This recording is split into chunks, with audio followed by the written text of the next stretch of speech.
नम्र श्रद्धांजलि अर्पित करते हुए आप सभी बाबा साहब भीमराव अम्बेडकर के उन उच्च आदर्शों का अनुसरण कर सके, इस विश्वास के साथ आप सबके प्रति मैं हृदय से साधुवाद देते हुए वाणी को विराम देता हूं। धन्यवाद।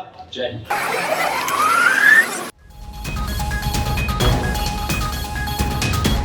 बाबा साहब डॉक्टर भीमराव अम्बेडकर जी की महापरिनिर्वाण दिवस के अवसर पर आज के इस कार्यक्रम में उपस्थित है और आज जिस पुस्तक का कुछ देर पहले विमोचन हुआ है, डॉक्टर अम्बेडकर और जोगेंद्र नाथ मंडल, उपस्थित भाइयों बहनों, मैं सबसे पहले भारत माता के महान सपूत भारत रत्न बोधिसत्व बाबा साहब डॉक्टर भीमराव अम्बेडकर जी को आज के इस महापरिनिर्वाण दिवस के अवसर पर प्रदेशवासियों की ओर से विनम्र श्रद्धांजलि देते हुए इनकी स्मृतियों को कोटि कोटि नमन करता हूं। वास्तव में इस प्रकार का महान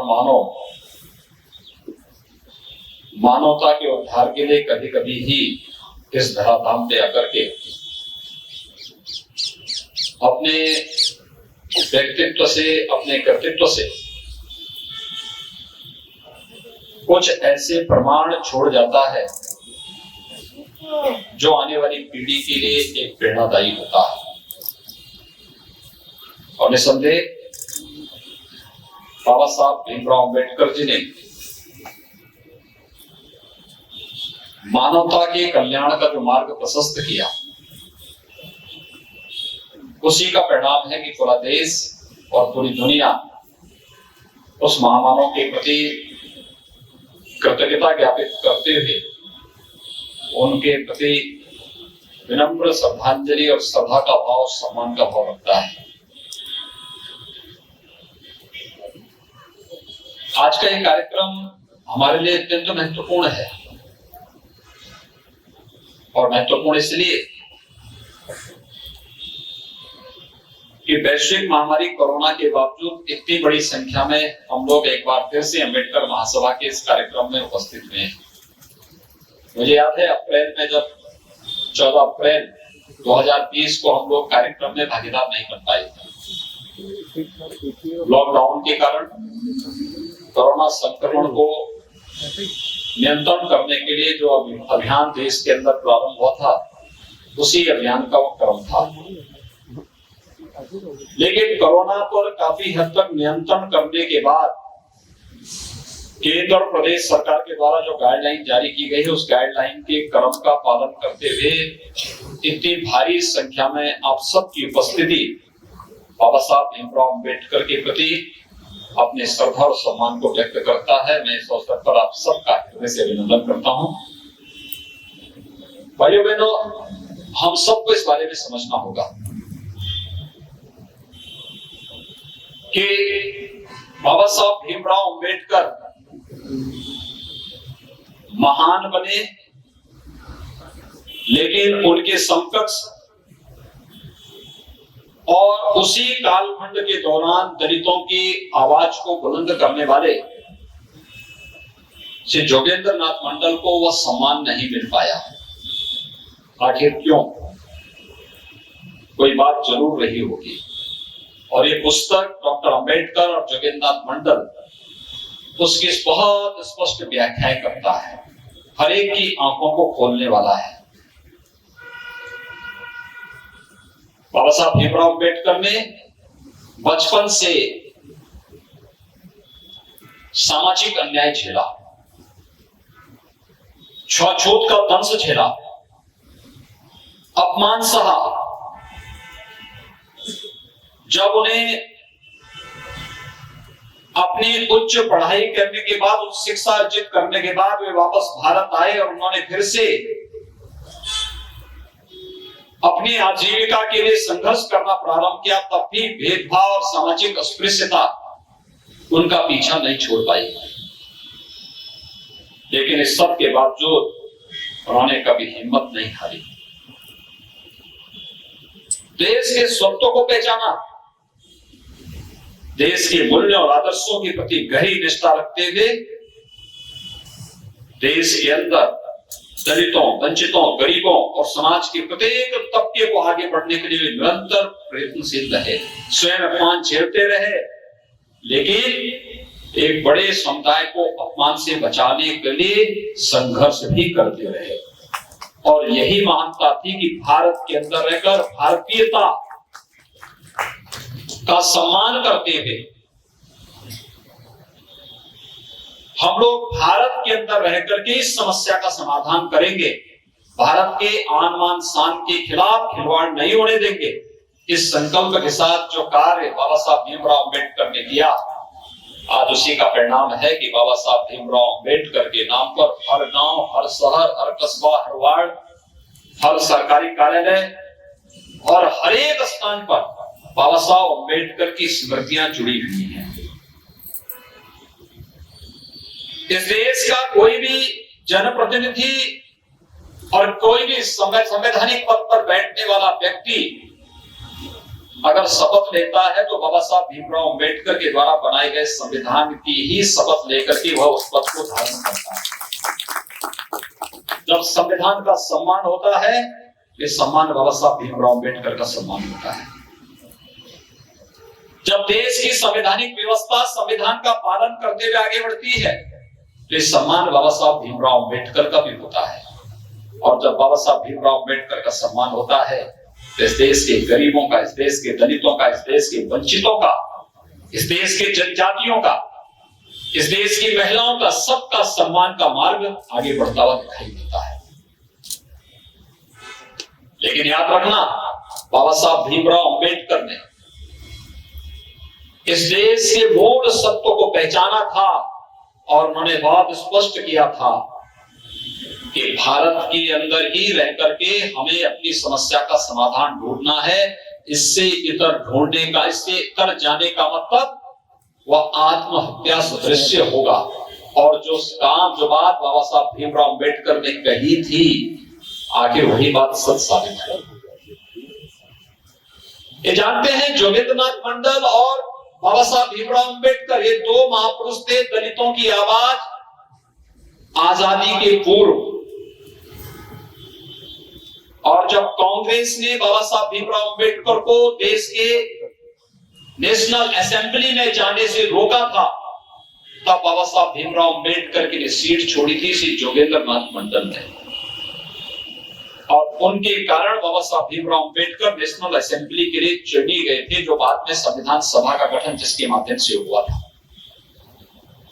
लेकिन बाबा साहब भीमराव अम्बेडकर जिन्ना के षड्यंत्र को समझते थे।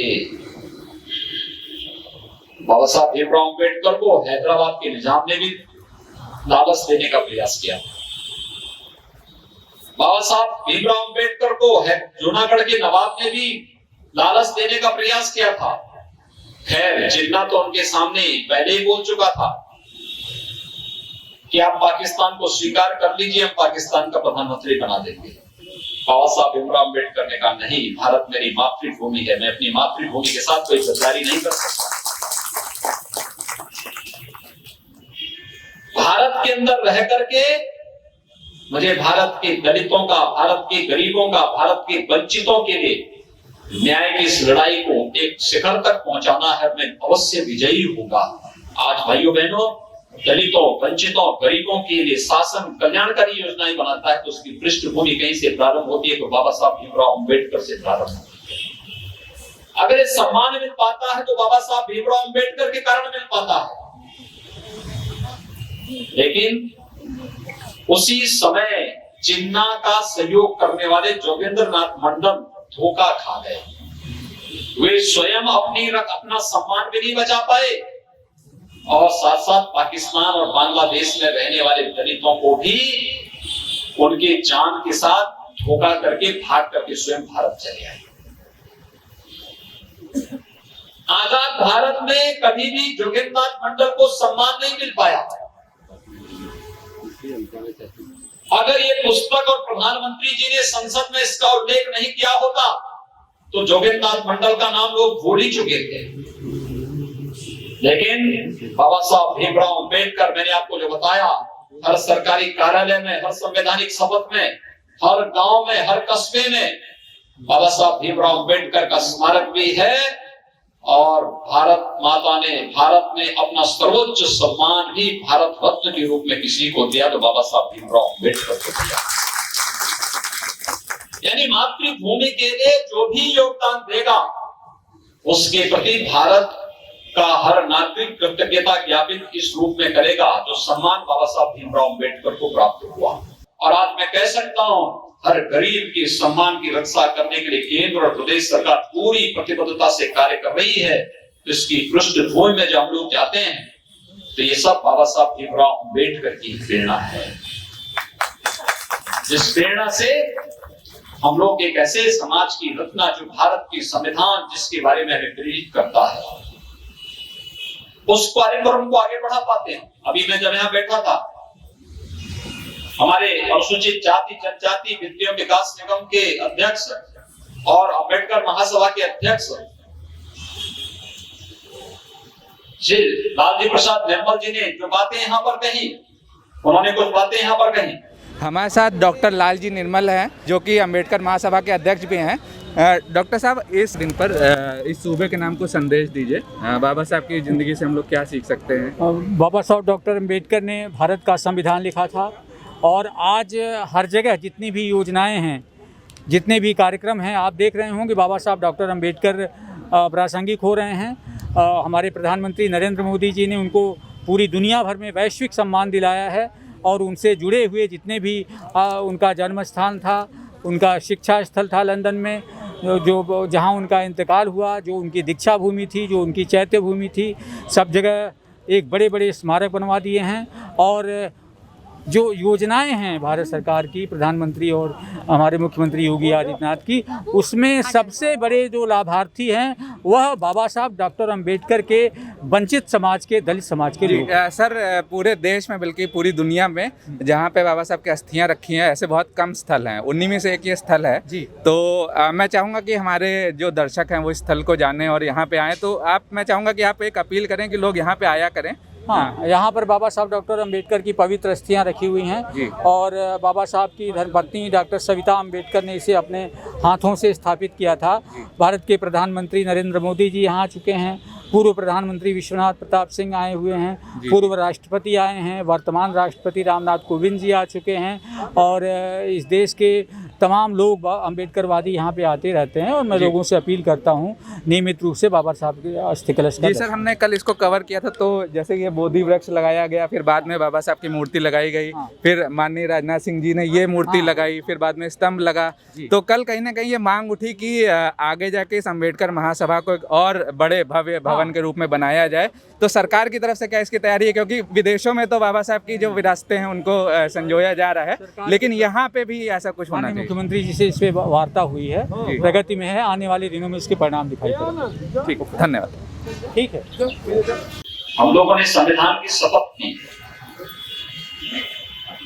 मैं मानता हूं कि सामाजिक अस्पृश्यता का भाव ये मानवता के लिए सबसे बड़ी चुनौती है और ये मानवीय सृष्टि के साथ सबसे बड़ा अन्याय है। इस अन्याय के खिलाफ पूरे समाज को मिलकर के लड़ना होगा। कोई भेदभाव नहीं होना चाहिए,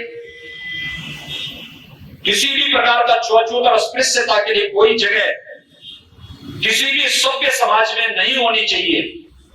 एक भेदभाव से मुक्त, छुआछूत और अस्पृश्यता से मुक्त एक ऐसे समता मूलक समाज की निर्माण का भाव जो बाबा साहब भीमराव अंबेडकर ने अपने संविधान में भी इस बात को लेकर के कहा। उनके संविधान की 4 बातें बहुत महत्वपूर्ण है। बंधुता है, समानता है, न्याय है और स्वतंत्रता है। इन 4 मानवीय मूल्यों पर आधारित भारत का संविधान बाबा साहब भीमराव अंबेडकर की यश और कीर्ति को एक दिगंत तक निरंतर आगे बढ़ाने का कार्य कर रहा है। और हम सबको इस बारे में ध्यान रखना होगा कि हमें बंधुता के भाव का प्रचार प्रसार करना होगा। हमें एक समता मूलक समाज के निर्माण की भावना को आगे बढ़ाना होगा। न्याय सबके लिए हो, सर्वसुलभ हो, इस लक्ष्य को प्राप्त करने के लिए निरंतर आगे बढ़ना होगा और किसी की भी स्वाधीनता को जबरन कैद करके नहीं रखा जा सकता है। इस भाव को लेकर के भी हमें आगे बढ़ना होगा और यही तो भारत के संविधान का मूल भाव है। इसी भाव को लेकर के बाबा साहब भीमराव अम्बेडकर ने इस देश को संविधान दिया था। और भाइयों बहनों, जब हम उनके 65वें महापरिनिर्वाण दिवस के आज उनके प्रति विनम्र श्रद्धांजलि अर्पित कर रहे हैं, मैं आप सबका आह्वान करूंगा कि हम सभी लोग मिलकर के बाबा साहब भीमराव अम्बेडकर के इस संविधान से प्रेरणा प्राप्त करें। बाबा साहब भीमराव अम्बेडकर ने देश की आजादी के पहले और आजादी के बाद देश की जनता को, खासतौर पर दलितों को और गरीबों को सावधान करने के लिए जिन मुद्दों के प्रति सावधान किया था, चाहे वो निजाम की लालच के मुद्दे रहे हो, चाहे वह जूनागढ़ के नवाब या जिन्ना की लालच का जवाब उन्होंने जिन शब्दों में किया था, हमें उसे हमेशा याद रखना पड़ेगा और उनके प्रति सचेत रहते हुए प्रत्येक नागरिक को भी सचेत करना पड़ेगा। ये धोखा है, पाकिस्तान में सुरक्षा नहीं दे पा रहे हैं और यहाँ पर आकर के हमें लालची यानी लालच देने का कुत्सित प्रयास जो किया जा रहा है, इन सब से हम सावधान बने रहेंगे तो मुझे लगता है जो कुत्सित मंशाएं बांटने की हो रही हैं, उन लोगों के मंसूबे सफल नहीं हो पाएंगे और बाबा साहब भीमराव अम्बेडकर के द्वारा दिए गए संविधान के रूप भारत एक भारत श्रेष्ठ भारत की प्रधानमंत्री मोदी जी की परिकल्पना को साकार करने में सफल होगा। आज हम सबको इसी संकल्प के साथ आगे बढ़ना पड़ेगा। बाबा साहब भीमराव अम्बेडकर का यही प्रेरणादायी संदेश आज के दिन पर हम सब के लिए प्रासंगिक होगा। आप सबको मैं एक बार फिर से आज के इस दिवस नंबर श्रद्धांजलि अर्पित करते हुए आप सभी बाबा साहब भीमराव अम्बेडकर के उन उच्च आदर्शों का अनुसरण कर सके इस विश्वास के साथ आप सबके प्रति मैं हृदय से साधुवाद देते हुए वाणी को विराम देता हूं। धन्यवाद। जय हिंद।